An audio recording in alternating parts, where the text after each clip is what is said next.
Class 3A State Tournament edition of Varsity, brought to you by United Supermarkets. I'm Ryan Aber, joined by Scott Bright.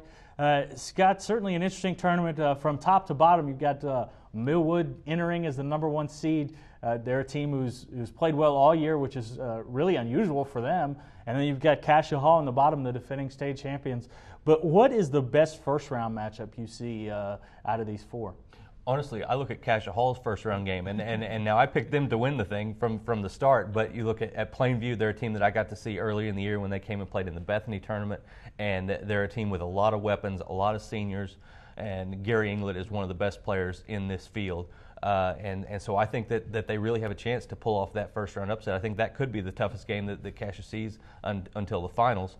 And if they end up against Millwood, I think that it's a really competitive first-round game and should be a lot of fun. And I know you went out and talked with some Millwood folks and Vero Franklin yesterday. What do they think about how the tournament stacks up for them? They've got Verdigris, a team with some experience. They haven't been there in a little bit, but they had Rodney Clark and made that great run a couple years ago. It seems like a tough matchup.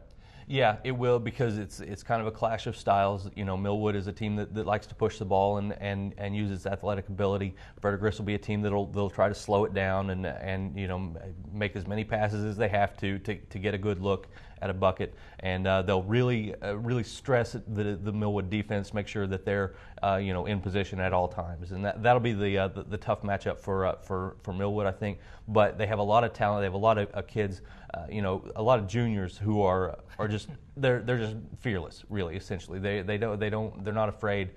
You know, they're not going to be rattled by whatever the stage is. They didn't go to the state tournament last year, so I think that experience, you know, that lack of that experience might hurt them a little bit. But still, like I said, they're not a team that's going to get scared. And we talk about Millwood's junior class in the football sense. Obviously, they've got some great recruits there, and those guys are playing basketball. But talked to Douglas coach Terry Long yesterday. He says these aren't just athletes who happen to play basketball. They're basketball players, too. Yeah, well, they have some of both. Really, you look at Michael Irvin, who's a track star, you know, Josh Turner and Kevontae Richardson, great football players. But then you take Delford Robinson, Walter Sledge, guys like this who are really good basketball players. And I mean, and like I said, these other guys can play basketball too. It's not like they're just great athletes. They're a talented team. They do things right. Vero Franklin's teams are always good this time of year. He's actually a little concerned they might have peaked too soon. They had a good stretch right at the end of January or into early February. That maybe was a sign that they were peaking a little early,